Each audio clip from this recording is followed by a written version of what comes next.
Happy Friday, UTC. UTC Women's Sports took the spotlight this week. And take your best guess as to what lasted only 45 days. It's not what you think. Also, we bid farewell to famous star and fellow Mocs. I'm Katie Stevenson. And I'm Chauncey Figgins, and your news starts now.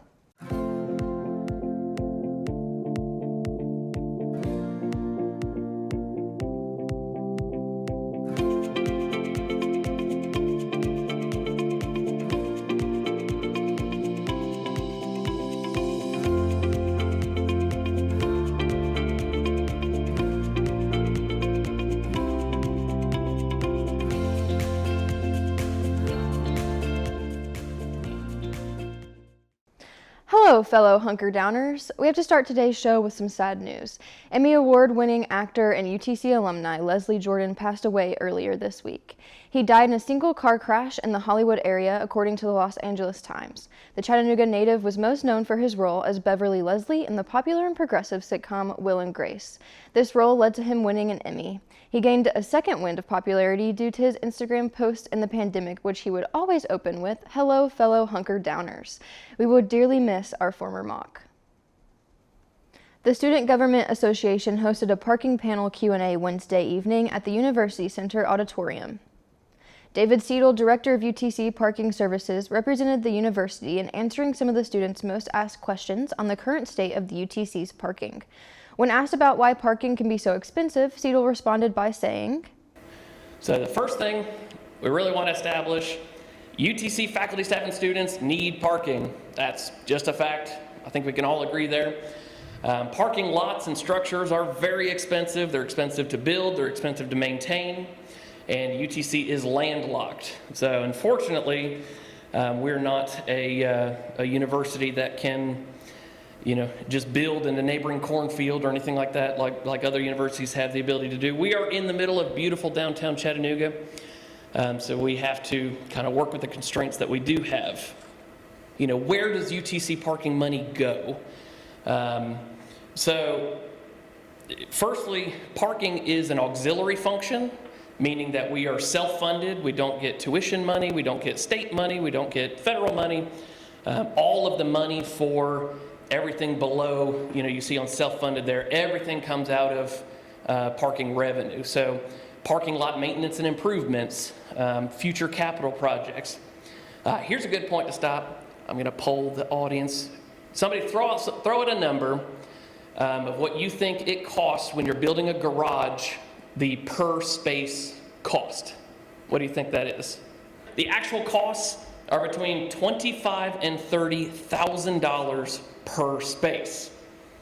Another common complaint by students was the disparity in free reserve spaces versus full general lots. Seidel had this to say regarding the state of the general and reserved lots. So reserve permits, they're designed to be convenient. All right, so who can tell me? We said the general permits were designed to be efficient, thank you. Reserve permits were designed to be convenient. So these permits are sold at 1.2 permits per space. Again, if you have a reserve permit, you can only park in your one reserve lot. You can't park in a different reserve lot. And they are more expensive, so they are sold at a lower ratio, which means that only the individuals with that permit should be parking in that lot.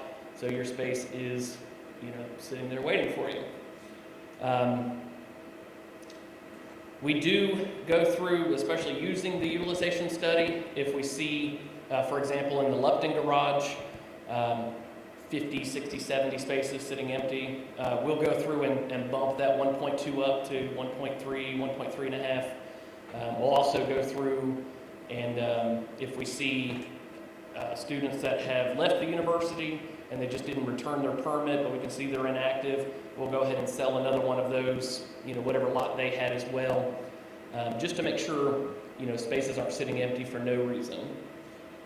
So, as we saw though, even with all of that, it is quite inefficient, but it does serve its purpose of having a space available for the permit holders that bought for that specific lot. Obviously, it's too inefficient. I've had some suggestions. Why doesn't everybody just get assigned a lot, everybody get a permit? Obviously, it's way too inefficient to make this the model for the entire campus, having a reserve permit, because then we'd run out of them pretty quickly and all the spaces would sit empty anyway. The panel ended with Cito emphasizing the frequent availability of General Lot 45 for students, which had access to the Mocs Express bus lines to campus. Rishi Sunak has been elected as UK's new Prime Minister Monday after the resignation of Liz Truss. This comes after only 45 days in office and immense economic and political backlash to her legislation.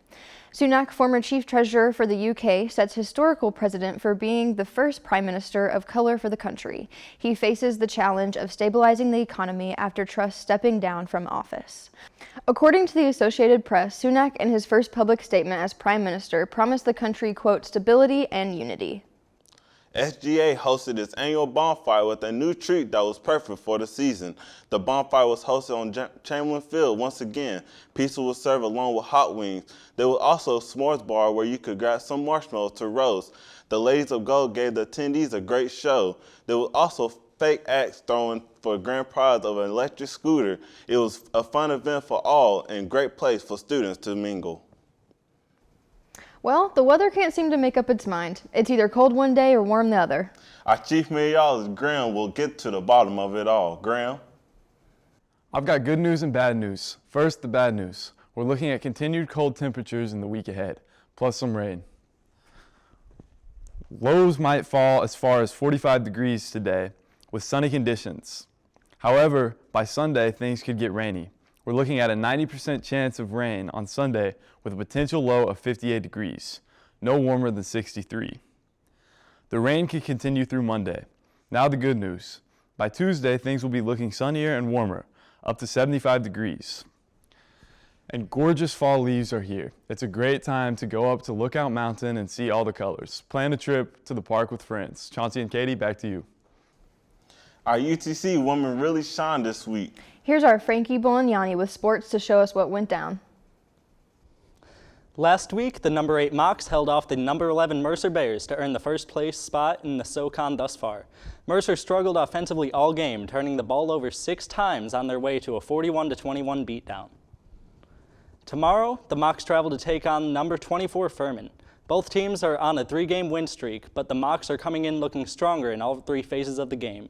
The game can be viewed on ESPN Plus at 2 p.m. UTC women's soccer made history last week after tying 1-1 with Wofford and winning the SoCon regular season championship. Coach Gavin McKinney won Coach of the Year and senior defender Maggie Shaw won Defensive Player of the Year.